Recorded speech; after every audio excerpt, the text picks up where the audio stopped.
Ada shalom, puji Tuhan. Selamat hari Minggu yang diberkati. Saya percaya dimanapun saudara berada, saudara baik-baik, sehat-sehat dalam segala sesuatu sama seperti jiwa saudara baik-baik saja. Seperti biasa katakan bersama saya orang yang paling disayang sama Tuhan.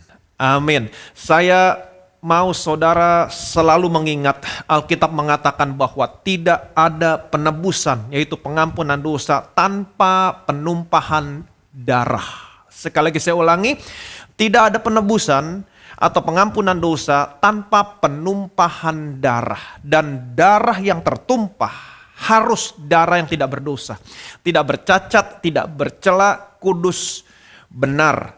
Tidak ada penebusan, yaitu pengampunan dosa tanpa penumpahan darah. Itu sebabnya saudara bisa melihat di dalam Injil bagaimana Allah mengaruniakan anaknya datang ke dalam dunia ini. Alkitab mengatakan dia tidak berdosa, di dalam dia tidak ada dosa, dia tidak mengenal dosa. Waktu anaknya tergantung di atas kayu salib mencurahkan darahnya. Darah yang tercurah adalah darah yang mengampuni semua dosamu, menguduskan saudara, menguduskan saya. Satu kali. Untuk selama-lamanya. Yang percaya boleh bilang amin. Kita lihat firman Tuhan dari kitab Roma pasal 5 ayat yang ke-17. Sebab jika oleh dosa satu orang, maut telah berkuasa oleh satu orang itu, maka lebih benar lagi mereka yang telah menerima kelimpahan kasih karunia dan anugerah kebenaran akan hidup dan berkuasa oleh karena satu orang itu, yaitu Yesus Kristus. Waktu Allah menciptakan manusia, Allah tidak pernah merancangkan manusia untuk mati. Kenapa saya katakan demikian? Kalau saudara perhatikan baik-baik, kembali kepada penciptaan awal dunia. Waktu Allah menciptakan manusia, Allah tidak pernah menyebut umur manusia sekian. Artinya apa?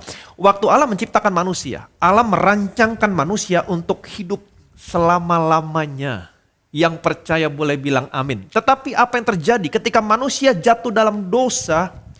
Maut datang, maut berkuasa. Sebab jika oleh dosa satu orang, Adam berbuat dosa, maut datang, maut berkuasa.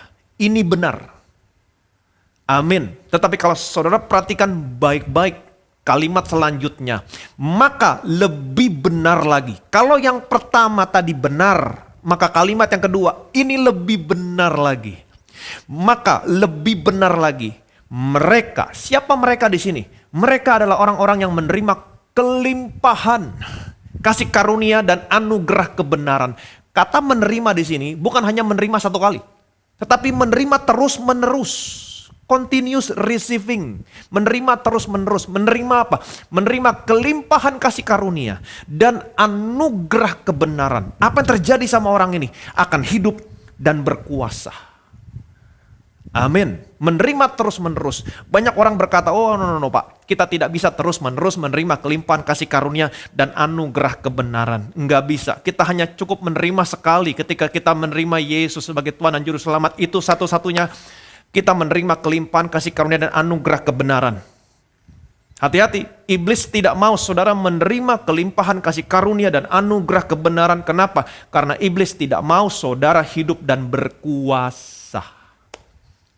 Iblis tidak mau saudara berkuasa dalam hidup ini. Kenapa? Kalau saudara berkuasa dalam hidup ini, maka iblis tidak berkuasa. Kalau saudara berkuasa dalam hidup ini, maka penyakit saudara tidak berkuasa. Kalau saudara berkuasa dalam hidup ini, maka kekhawatiran, ketakutan, depresi tidak berkuasa dalam hidup saudara. Ingat prinsipnya, kalau saudara yang berkuasa, orang lain tidak akan pernah berkuasa. Yang percaya boleh bilang amin. Banyak orang Kristen yang tidak mengerti tentang kasih karunia dan anugerah kebenaran. Apa itu kasih karunia? Kasih karunia adalah sesuatu yang sesungguhnya tidak layak saudara dan saya terima. Ini kasih karunia. Anugerah kebenaran adalah kebenaran karena pemberian. Pemberian secara cuma-cuma. Banyak orang Kristen yang tidak mengerti tentang anugerah kebenaran. Kenapa? Karena banyak orang Kristen yang hanya mengerti kebenaran karena perbuatan seperti yang diajarkan dalam perjanjian lama. Tetapi dalam perjanjian baru, yang namanya kebenaran Allah adalah pemberian secara cuma-cuma. Anugerah artinya pemberian secara cuma-cuma. Banyak orang Kristen yang tidak bisa menerima pemberian secara cuma-cuma. Kenapa? Karena banyak orang Kristen yang sombong. Saudara dan saya harus belajar menerima pemberian secara cuma-cuma.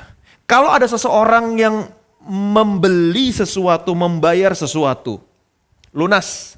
Kemudian apa yang dia beli, apa yang dia bayar, dia berikan kepada saudara cuma-cuma. Ini namanya anugerah, hadiah.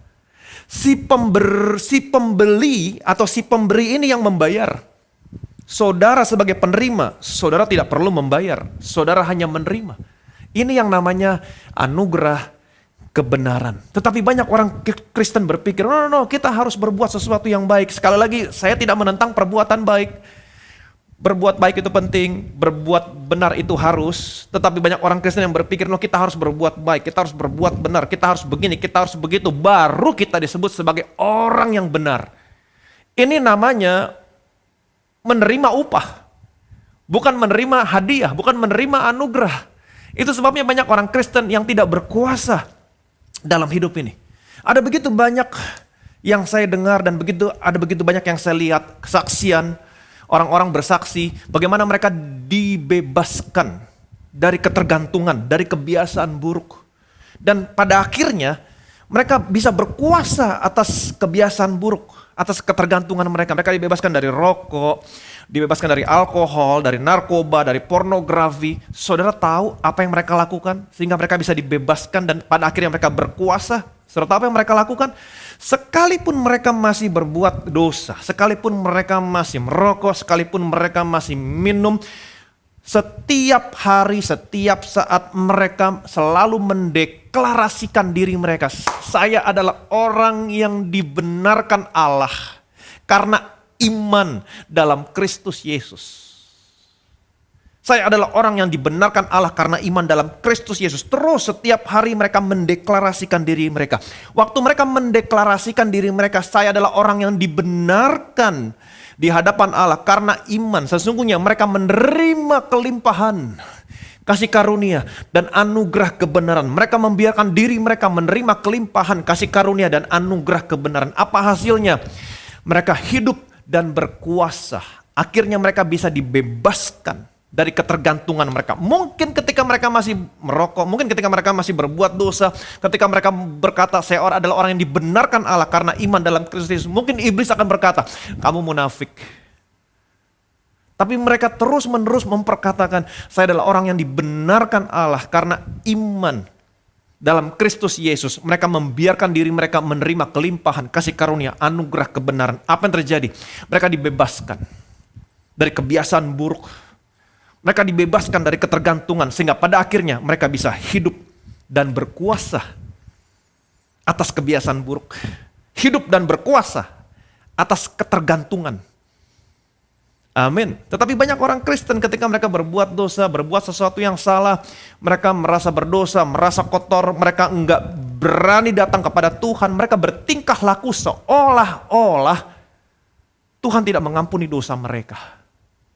Dan saya mau saudara mengerti hari ini, kalau kebenaran yang saudara miliki hari ini adalah anugerah, pemberian, artinya perhatikan baik-baik, tidak ada sesuatu apapun yang harus saudara lakukan atau saudara perbuat untuk mendapatkan kebenaran itu. Semuanya bukan karena apa yang kamu lakukan, tapi semuanya karena apa yang sudah Yesus lakukan. Artinya kebenaran yang saudara miliki sebagai anugerah tidak ada hubungannya dengan perbuatan saudara. Dan kenyataannya ketika Adam jatuh dalam dosa, semua orang menjadi orang berdosa. Nggak pandang bulu apakah dia orang baik, orang benar, orang kudus. Semua orang yang dilahirkan di dunia ini statusnya adalah orang berdosa. Bukan karena apa yang mereka lakukan, tapi karena apa yang Adam lakukan.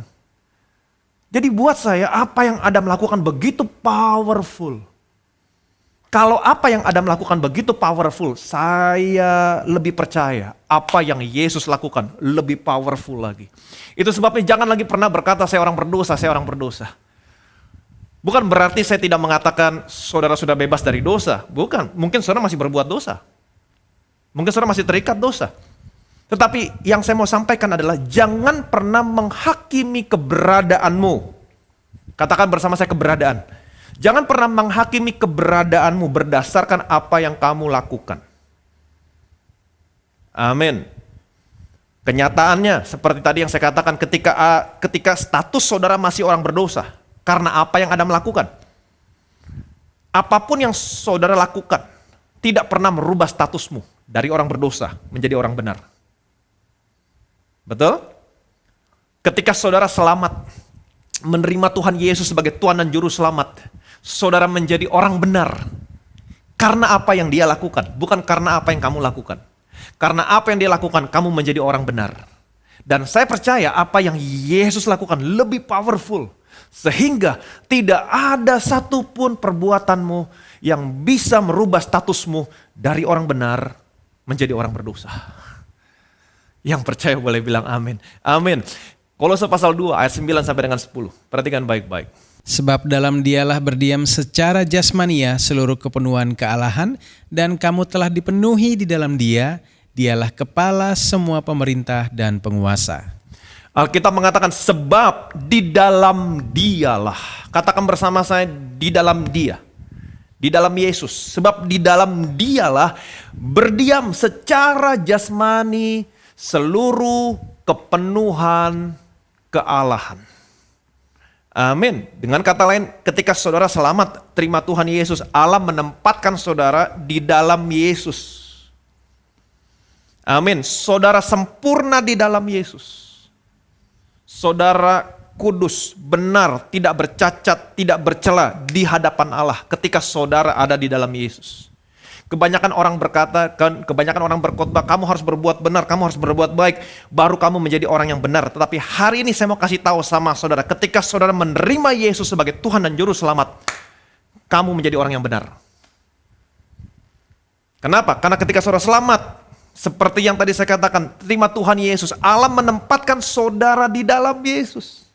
Ketika Allah melihat saudara di dalam Yesus, saudara kudus, benar, tidak bercacat, tidak bercelah.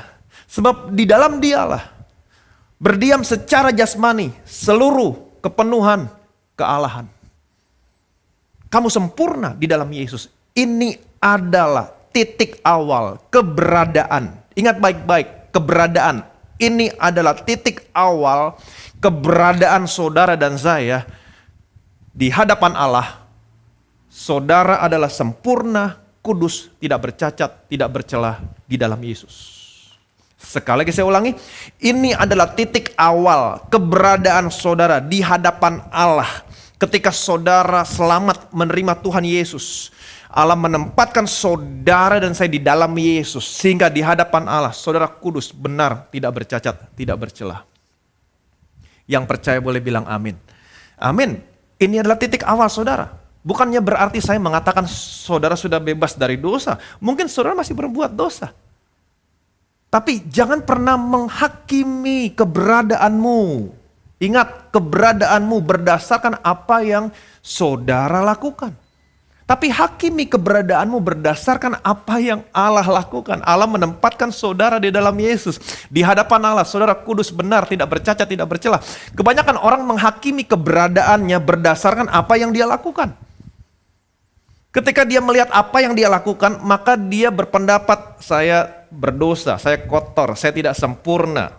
Saya jauh, saya masih jauh sama seperti Yesus. Itu sebab mereka berkata, satu saat nanti, mereka berbicara tentang titik akhir.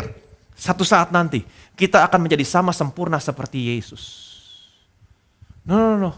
Ingat baik-baik, ketika saudara selamat menerima Tuhan Yesus sebagai Tuhan dan Juru Selamat, saudara kudus, benar, tidak bercacat, tidak bercela di hadapan Allah. Kenapa? Karena Allah menempatkan saudara dan saya ada dalam Yesus. Ini adalah titik awal keberadaan saudara, keberadaan saya. Jangan jadikan titik awal menjadi titik akhir. Itu sebabnya banyak orang Kristen yang tidak hidup dan berkuasa. Banyak orang Kristen yang tidak berkuasa dalam hidup ini. Amin. Jadi kalau saudara percaya kebenaran ini, saya adalah orang yang kudus, benar, tidak bercacat, tidak bercelah di hadapan Allah, karena Allah menempatkan saya ada di dalam Yesus. Kalau saudara percaya kebenaran ini, maka kebenaran ini akan mengubahkan saudara dari satu kemuliaan kepada kemuliaan lain yang lebih besar lagi, sehingga pada akhirnya saudara akan menjadi sama seperti Yesus dalam hal pikiran, perkataan, perbuatan. Tapi titik awalnya keberadaanmu sudah sempurna dalam Yesus. Kudus, benar, tidak bercacat, tidak bercelah. Jadi mulai hari ini, jangan lagi pernah berkata kamu orang berdosa. Mulai hari ini, jangan lagi pernah datang kepada Allah sebagai orang berdosa. Saya mau kasih tahu, kalau saudara datang sama Tuhan sebagai orang berdosa, Tuhan gak respon. Kenapa? Karena dia bukan hanya Tuhan, tapi dia adalah Bapamu. Datang, jangan sebagai orang berdosa, tapi datang sebagai anaknya. Yang percaya boleh bilang amin. Amin. 1 Yohanes pasal 2 ayat 1 sampai dengan 2. Anak-anakku, hal-hal ini kutuliskan kepada kamu supaya kamu jangan berbuat dosa. Namun jika seorang berbuat dosa, kita mempunyai seorang pengantara pada Bapa, yaitu Yesus Kristus yang adil. Dan ia adalah pendamaian untuk segala dosa kita. Dan bukan untuk dosa kita saja, tetapi juga untuk dosa seluruh dunia. Perhatikan baik-baik, di sini Yohanes berkata, anak-anakku. Saudara tidak akan pernah menemukan kata anak-anakku dalam 1 Yohanes pasal 1. Saudara baru menemukan anak-anakku dalam 1 Yohanes pasal 2. Siapa yang dimaksud dengan anak-anakku di sini? Orang-orang percaya. Betul? Orang-orang percaya. Anak-anakku, hal ini kutuliskan kepada kamu supaya kamu jangan berbuat dosa. Namun, apabila kamu berbuat dosa, ingat, perhatikan baik-baik. Kamu mempunyai seorang pengantara. Sekali lagi saya ulangi, anak-anakku, hal ini kutuliskan kepadamu supaya kamu jangan berbuat dosa. Namun jika kamu berbuat dosa, namun jika seseorang berbuat dosa, artinya ada kemungkinan orang percaya masih bisa berbuat dosa. Kalau sampai kamu berbuat dosa, ingat, kamu punya seorang pengantara pada Bapa. Siapa dia? Yesus Kristus yang adil. Kata pengantara di sini, terjemahannya adalah dalam bahasa aslinya adalah parakletos. Advokat. Dalam bahasa aslinya, bahasa Yunaninya adalah parakletos. Saya percaya saudara pasti sering mendengar parakletos. Tahukah saudara, kata parakletos ini muncul berapa kali dalam perjanjian baru? Parakletos muncul sebanyak 5 kali dalam perjanjian baru. 4 kali parakletos muncul diterjemahkan sebagai comforter, penolong, penghibur. Kalau parakletos diterjemahkan sebagai comforter, penolong, penghibur.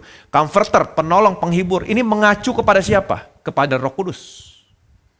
Kemudian parakletos muncul 1 kali dalam perjanjian baru dan diterjemahkan bukan sebagai comforter, tapi sebagai advokat.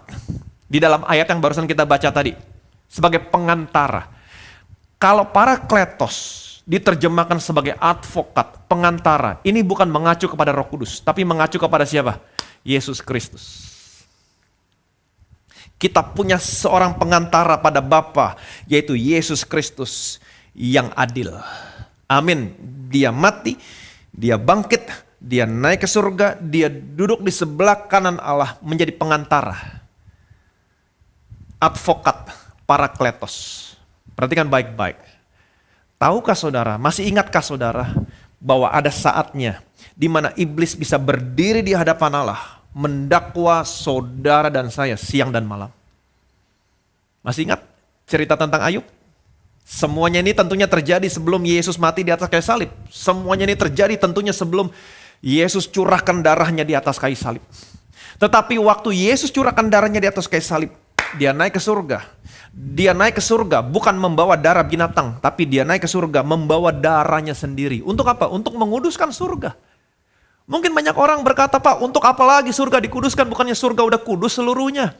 Saya percaya waktu dia naik ke surga membawa darahnya, menguduskan surga, bagian yang dikuduskan oleh Yesus adalah bagian di mana iblis bisa berdiri di hadapan Allah, mendakwa saudara siang dan malam. Itu bagian yang dikuduskan. Yesus menguduskan. Itu sebabnya Wahyu mengatakan sekarang telah tiba keselamatan dan kuasa dan pemerintahan Allah kita dan kekuasaan Dia yang diurapinya. Karena telah dilemparkan para pendakwa yang mendakwa saudara-saudara kita siang dan malam. Sejak saat itu tidak lagi ada tempat untuk iblis berdiri di hadapan Allah mendakwa kamu, mendakwa saya. Kabar baik, yang percaya boleh bilang amin. Jadi kita kembali, perhatikan baik-baik. Anak-anakku, hal ini kutuliskan kepada kamu supaya kamu jangan berbuat dosa. Namun, jika seseorang berbuat dosa, ingat, dia punya seorang pengantara pada Bapa, yaitu Yesus Kristus yang adil. Apa yang dimaksud dengan parakletos, advokat di sini? Apa fungsinya? Apa perannya advokat? Apa perannya Yesus sebagai pengantara? Saya kasih satu ilustrasi sama saudara supaya saudara bisa lebih mudah mengerti. Ada seorang anak, dia sedang makan malam bersama dengan ibunya, dengan bapaknya. Tetapi setiap malam ketika anak ini makan, di meja makan duduk, anak ini selalu makan sambil main handphone, sambil main game.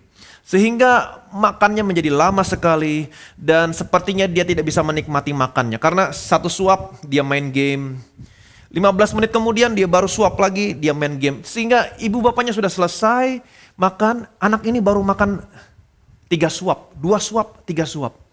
Sepanjang makan, ayahnya, bapaknya selalu mengingatkan, selalu menegur, tapi dia tidak pernah menghiraukan.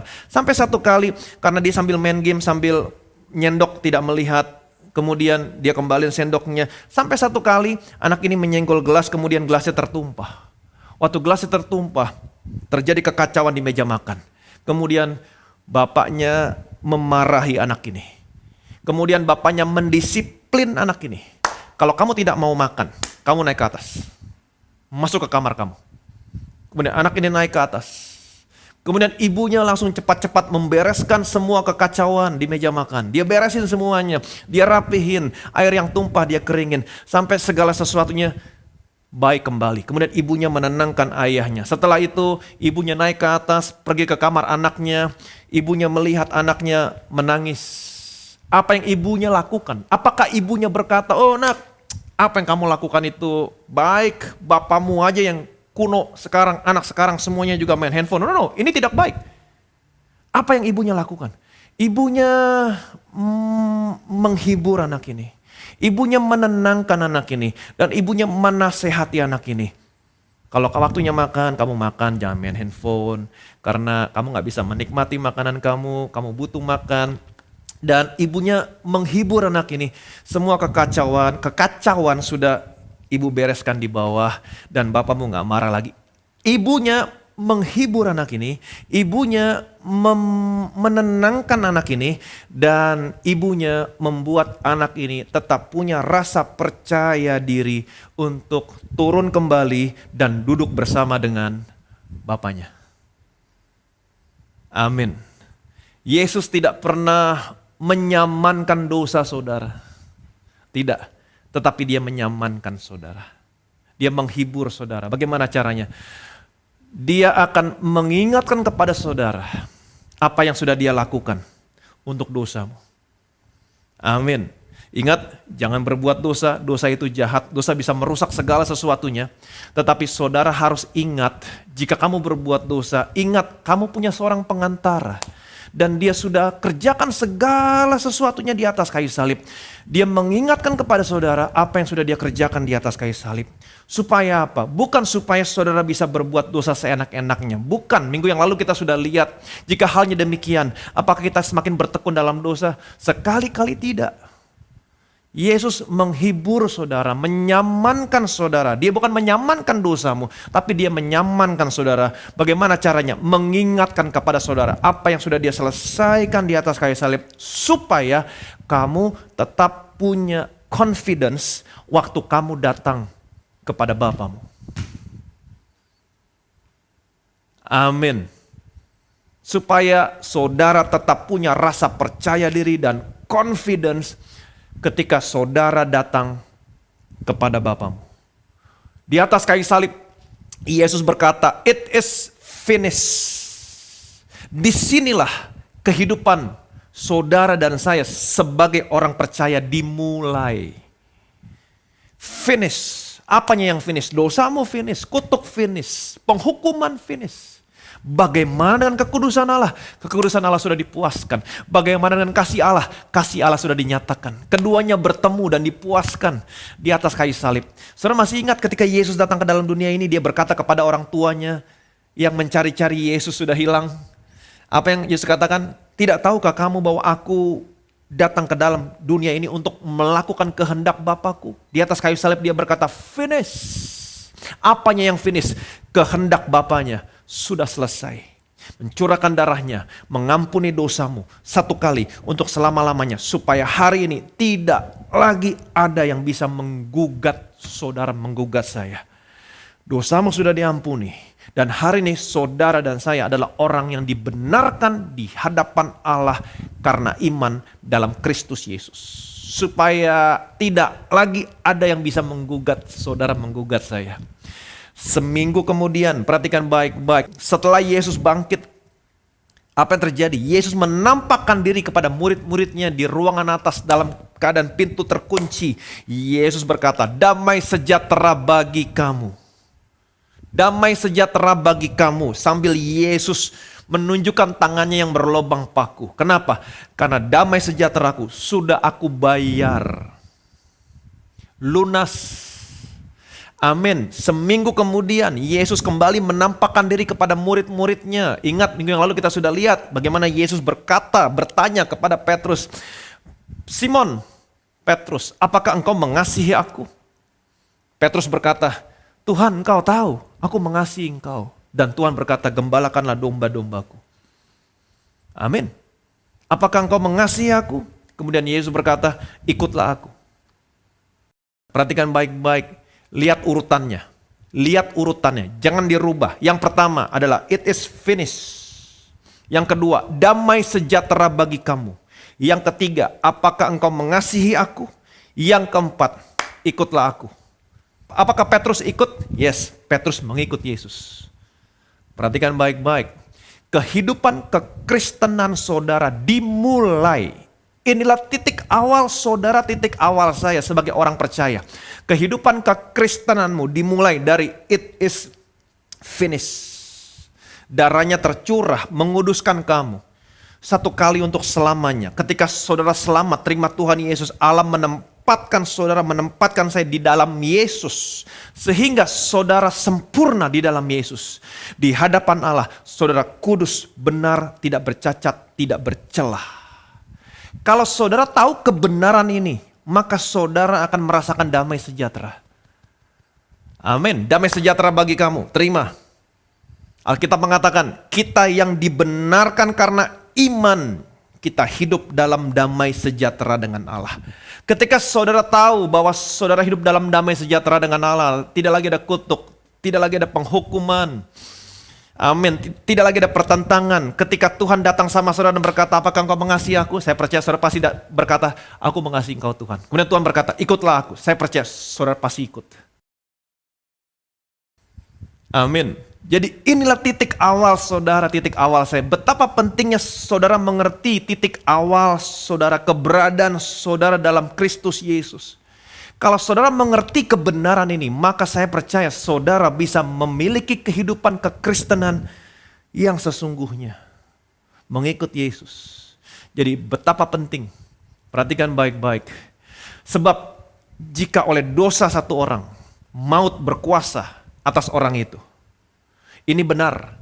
Tapi kalimat berikutnya, Alkitab mengatakan, ini lebih benar lagi. Maka lebih benar lagi mereka yang menerima apa? Kelimpahan kasih karunia dan anugerah kebenaran. Apa yang terjadi sama orang ini? Dia akan berkuasa dalam hidup ini. Amin. Itu sebabnya hari ini saya mau saudara menyadari sebagai orang percaya. Inilah keberadaanmu, inilah keberadaan saya di hadapan Allah. Ketika saudara percaya sama Yesus, Allah menempatkan saudara dan saya di dalam Yesus. Sehingga keberadaanmu di hadapan Allah hari ini, kamu kudus, benar, tidak bercacat, tidak bercelah. Ini keberadaan saudara, ini keberadaan saya di dalam Yesus. Itu sebabnya jangan pernah menghakimi keberadaanmu dengan perbuatanmu. Kalau saudara senantiasa menghakimi keberadaanmu dengan perbuatanmu, apa yang terjadi ketika saudara melihat kepada perbuatanmu, maka saudara akan melihat saudara yang tidak sempurna. Sehingga pada akhirnya saudara berkata, satu saat nanti kita akan diubahkan sama seperti Yesus. Betul, satu saat nanti saudara akan diubahkan menjadi sama seperti Yesus dalam hal pikiran, tingkah laku, perbuatan, tapi ini butuh proses. Amin. Saudara bisa mencapai sempurna sama seperti Yesus dalam hal pikiran, perkataan, perbuatan. Kalau titik awal saudara benar. Percaya sesuatu yang benar. Ini titik awal saudara. Tuhan sudah menjadikan titik awal saudara ketika saudara percaya sama Yesus. Allah menempatkan kamu di dalam Yesus. Keberadaanmu kudus, benar, tidak bercacat, tidak bercelah. Percaya kebenaran ini. Kalau saudara percaya kebenaran ini, keberadaan saya sekarang, saya ada dalam Yesus, saya kudus, benar, tidak bercacat, tidak bercelah. Kebenaran ini akan mengubahkan saudara dari satu kemuliaan kepada kemuliaan yang lain. Sehingga pada akhirnya nanti saudara menjadi sama seperti Yesus. Dalam hal pikiran, perkataan, perbuatan. Ingat, perbuatan adalah buah. Hasil dari percaya sesuatu yang benar. Jadi hari ini saya mau saudara mengerti, biarlah hari ini kamu percaya. Kamu kudus, benar, tidak bercacat, tidak bercelah. Ini adalah titik awal saudara. Kalau saudara percaya, kamu kudus, benar, tidak bercacat, tidak bercelah. Deklarasikan dirimu setiap hari. Deklarasikan setiap hari. Saya adalah orang yang benar di hadapan Allah. Karena iman. Karena Allah menempatkan saya dalam Yesus. Apa yang terjadi? Kamu yang menerima kelimpahan, kasih karunia, dan kebenaran. Kamu akan hidup, kamu berkuasa. Saudara akan berkuasa dalam hidup ini. Kalau saudara berkuasa, penyakitmu gak berkuasa.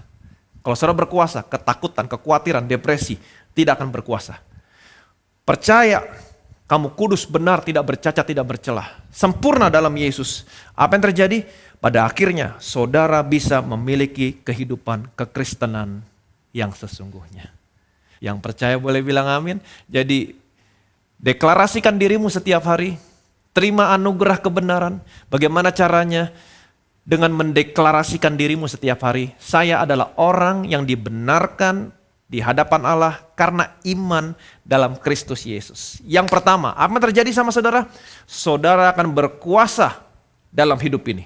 Yang kedua, kalau saudara menerima kelimpahan, kasih karunia dan anugerah kebenaran, deklarasikan dirimu setiap hari, saya orang yang dibenarkan karena iman di hadapan Allah dalam Kristus Yesus. Pada akhirnya, saudara akan memiliki kehidupan kekristenan yang sesungguhnya. Ketika orang melihat, saya mau kasih tahu, nama Tuhan dipermuliakan. Yang percaya boleh bilang amin. Amin. Bilang sama kiri kanan saudara, kamu adalah orang yang benar, kudus, tidak bercacat, tidak bercelah di hadapan Allah karena iman dalam Kristus Yesus. Deklarasikan dirimu bersama-sama dengan saya adalah orang yang dibenarkan Allah karena iman dalam Kristus Yesus. Saya percaya kalau saudara mendeklarasikan dirimu setiap hari, saudara membiarkan dirimu menerima kelimpahan kasih karunia dan anugerah kebenaran yang terjadi sama saudara, saudara akan berkuasa dalam hidup ini. Kalau saudara berkuasa, penyakitmu gak berkuasa. Kalau saudara berkuasa, saya mau kasih tahu, kegagalan tidak berkuasa. Kalau saudara berkuasa, iblis tidak berkuasa. Deklarasikan setiap hari, maka saya percaya saudara akan memiliki kehidupan kekristenan yang sesungguhnya. Dan ketika orang melihat, nama Tuhan dipermuliakan. Diberkatilah saudara, diberkatilah saya.